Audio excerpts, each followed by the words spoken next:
my job's interesting because it's different every day.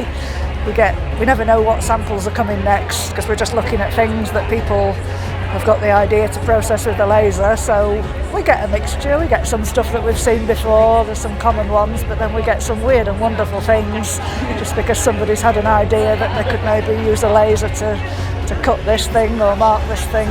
So we've had marking on fruit, marking on olives was one we had once. I've been asked to laser cut ice cream.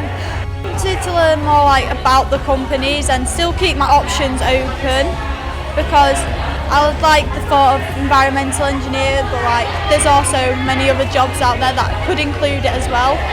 Luxinar is a really interesting technology company. That first time they've been here to exhibit what it is that they do with lasers. So really interesting firms.